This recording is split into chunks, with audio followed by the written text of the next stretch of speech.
We received your message and we understand. We beg you now to return our mother to us so that we can celebrate with her. This is the only way we will have peace. Savannah Guthrie's desperate message to those who've taken her mother hostage. And we will pay. It was here that the US news anchor's mother, Nancy, disappeared in the middle of the night from her home on the outskirts of Tucson in Arizona. Authorities believe she was kidnapped, but they don't know by who. Her blood found on the doorstep, one of the few clues that police are working with.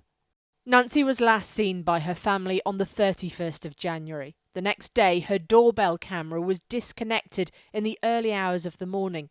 Within an hour, her pacemaker was then disconnected from sending data to her phone. Friends raised the alarm when she didn't turn up to church, and relatives called 911 to report her missing, with patrols arriving at her home just minutes later. Within a couple of days, TMZ and regional affiliates of CBS start to receive ransoms demanding Bitcoin. The family then asked for proof that Nancy's still alive, and then over the weekend, the family confirmed they'd pay the ransom. What made you want to stay in Tucson and plant? Savannah Guthrie is a well-known face in the US and across the globe. Her mother has appeared with her on TV many times before, and as co-anchor of NBC's Today for more than a decade, Savannah has friends in high places, and it's attracted the attention of the president himself.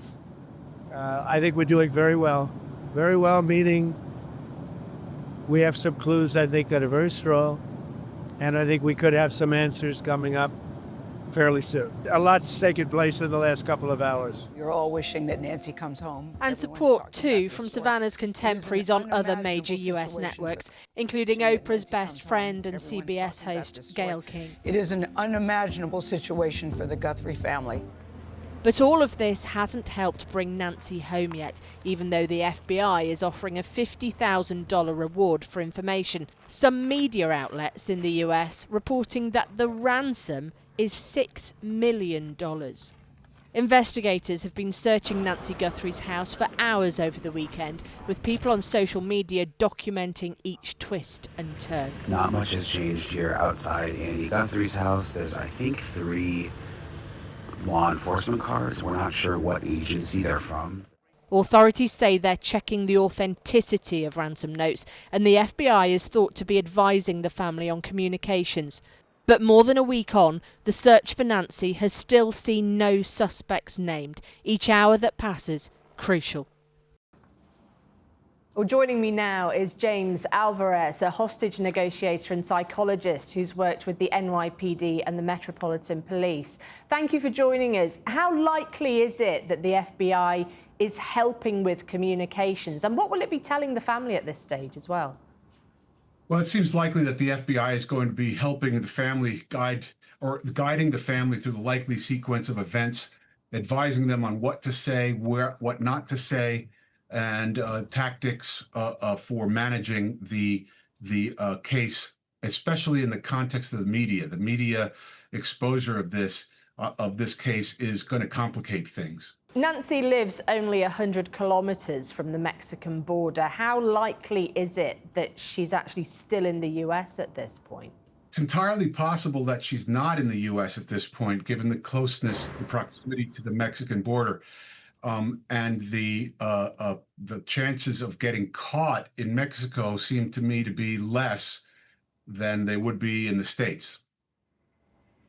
We know that Nancy Guthrie relies on medication. What's the likelihood that she's getting that actual medical care that she needs?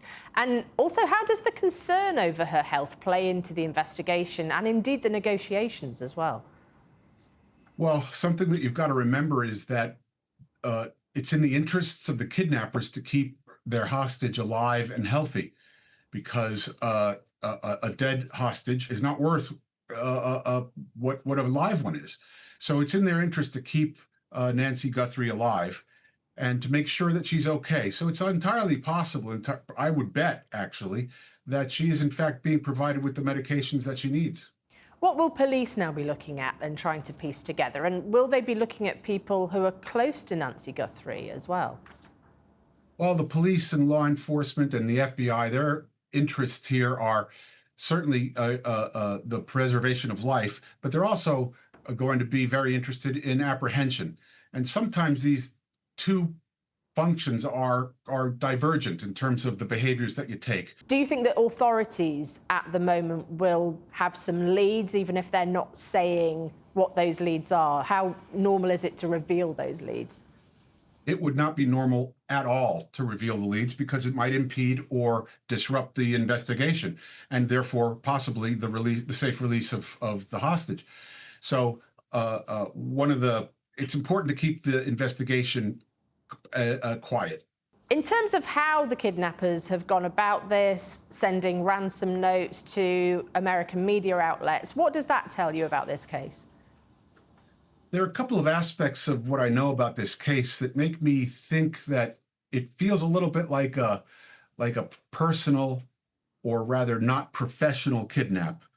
It's something about it feels personal, like the asking for the ransom demand through TMZ, a celebrity media website.